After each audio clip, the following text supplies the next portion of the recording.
The steam-driven demon returned fire, striking the wall of the wing, blowing us to the ground. The good news was that this finished the task of getting me through the hole. We were so stunned we could barely pick ourselves up from the floor, a floor that was shaking from the approaching Leviathan. "Get up!" I said, grabbing Arlene by the arm and pulling her to her feet. The Colossus stomped straight toward us, and I knew that a flimsy piece of wall would be like a piece of Kleenex to the thing, even before he ripped through it without slowing down. We staggered in the other direction, up the other wing. "My right foot's numb," Arlene hollered. "It's asleep." I heard the fear in her voice.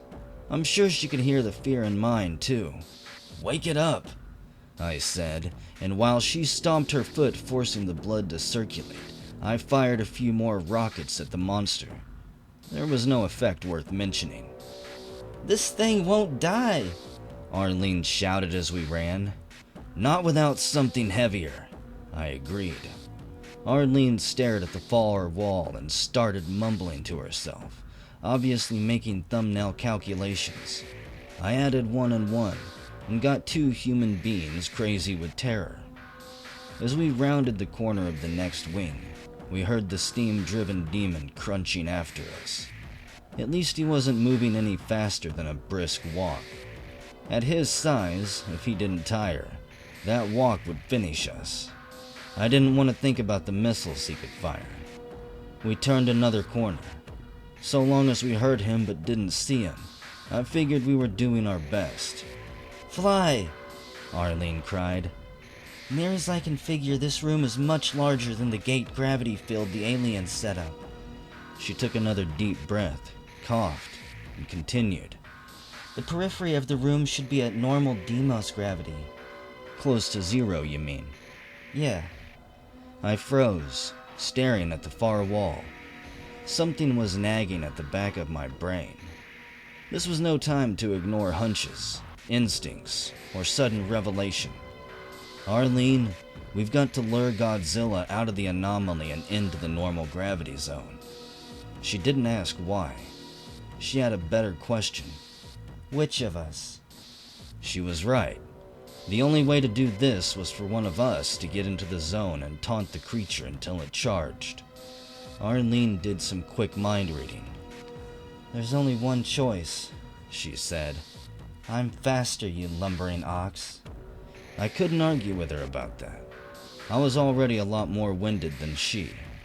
I used to kid her about having the fastest cleats in the light drop. Now it was life or death riding on her foot speed. She must not have liked my expression. "Fly, it has to be me. Besides, you're a much better shot with the rockets." "A lot of good that's done us." "It's the only weapon might even slow it down." She insisted, and there was no arguing with her logic. She stopped running, and so did I. She put her hand on my cheek, and it was warm and damp. We were both sweating like mad. "If I don't make it," she said, forcing her breathing to slow and the words to come out slow and easy, "it's been a cool couple of years. Take care, Fly. And when you start firing those rockets, try not to mix me up with the big guy." I wanted to say too much, so I only nodded and kept my mouth shut. She jogged toward the distant wall, looking back over her shoulder once. I felt like a heel, but she was right. Got sweat in my eyes, too. Then the biggest monster in the universe rounded the edge and lopped by. It walked right past me, sniffed the air with nauseating nostrils, and stopped. That unbelievable head slowly began to turn in my direction. I gave myself up for dead, but Arlene had other ideas. She made so much noise she could have been a 3-piece band. She caterwauled, taunted, laughed, pointed, howled, and hooted and tap danced for a big finish. She passed the audition. The big mother raised its missile arm. Arlene, back against the wall in the corner, planted her feet firmly and shoved off, like a kid shoving off in a pool, to get a head start at a swim meet. Darn near zero G could be fun.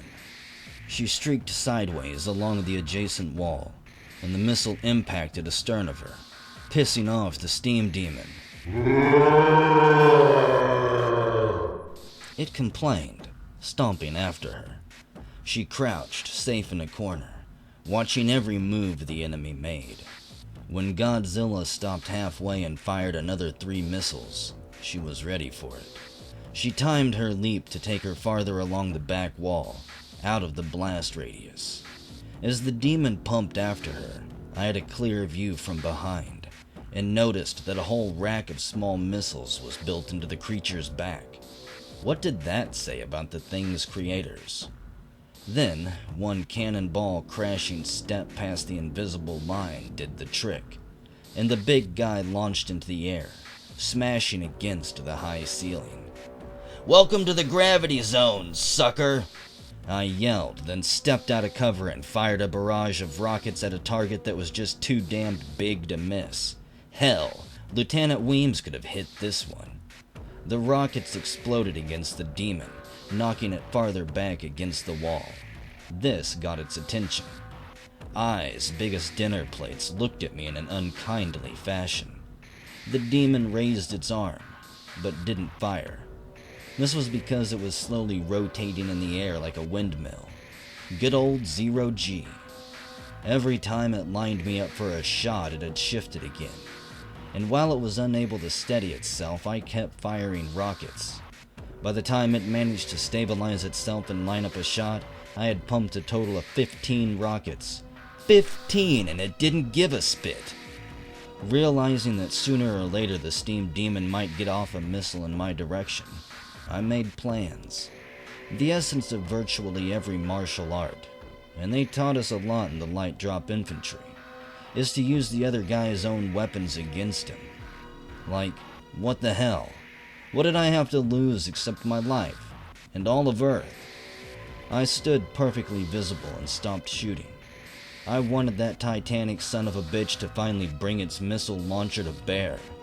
Sounds stupid, I know, but it really was all part of the plan. I meant to do that. Behind me the walls came to a point, and there was another hole in the wing just begging for me to fill her up. I waited until the steam demon drew a bead on me. Then I dived into the slit as it fired. By the time the cruise missile impacted against the wing wall, I'd rolled on the other side of it, protected. What happened next was in the hands of Sir Isaac Newton. The force of the shot threw the demon backward against the wall with such terrific force that 5 meters of solid monster was torn to shreds. It sounded as if an entire supermarket had been slam dunked into the side of a mountain. The next sound was music to my ears. Arlene giving a war cry of such glee and joy that I wanted to join her around some prehistoric campfire to gloat over the dead enemy and marvel at our own survival. I still exercised some caution as I peeped around the wall. A few lights still flashed and flickered on the demon as it feebly tried to crawl, but this baby wasn't going to bother us anymore. "Shall we put it out of our misery?" asked Arlene as she rejoined me. "Does it deserve so merciful a fate?" I asked.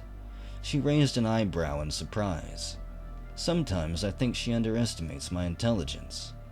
What, only girl Marines can get away with sounding pompous? "Best to play it safe," she said. "I don't want to go back on that merry-go-round." I nodded. It only took the rest of my rockets, fired point blank, to turn the prone body into cotton candy. "Whose turn is it to name the new monster?" I asked when the job was done. "You saw it first," she said. "All right then. Steam Demon." That's what I kept thinking when I watched it move. "Not bad, Fly. You're getting better at this. Maybe you could be a writer." "No need to be insulting," I said, patting her on the head in a patronizing way. This time I could get away with it. I felt good. It's not every day you trick an unstoppable force into an immovable object. We explored and found a huge, round manhole in the floor near where the demon was originally standing. Perhaps it had been performing guard duty. Arlene did the inspection and laughed. "You're gonna love this," she said, standing up. "Let me guess, it needs a key." "You don't like having to mess with keys, do you?" "Not when I'm fresh out of rockets. But we had plenty of time for a scavenger hunt." "Great. Whoever came up with the need for all these keys was on par with the guy who invented cross-merging back on Earth. No torture too severe." "I'll bet I know where it is," Arlene said. Following her lead, we returned to the still sparking, burning body of the steam demon. Arlene found a key stuck in a slot in the creature's belly.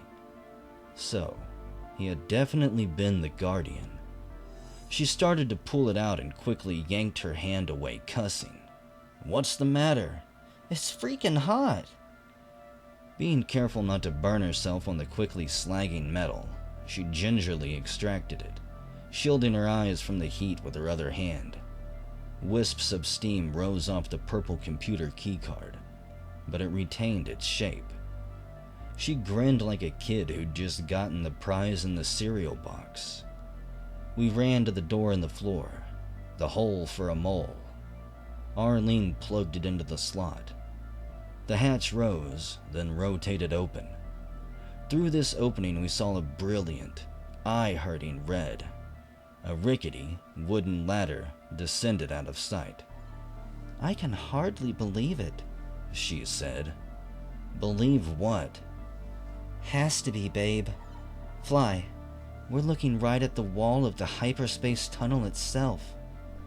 We looked long and hard. "Now what?" she asked. I shrugged. When there's no data, flip a coin. After all, the ladder wasn't even charred. I reached my naked hand down into the redness. I touched a color. Arlene touched my shoulder. "What does it feel like?" she asked. I told her. You'd think it would be hot, but it isn't. It's ice cold. "Weird," she said, and put her hand down next to mine. "So what's outside a hyperspace wormhole?" she asked. "Outer space," I suggested.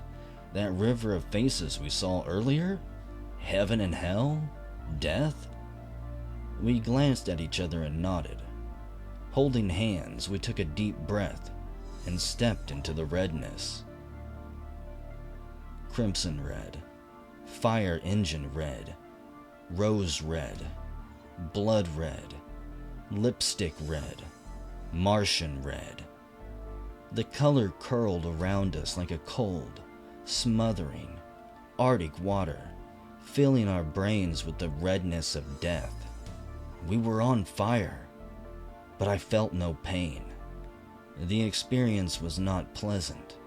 The flames burned away our clothing and weapons, but not our skin. The ladder vanished. It was only in our minds anyway. For a while we slipped and slid, as if we were at a crazy amusement park. But at least we could see. No matter how bad a situation, I was always grateful for light.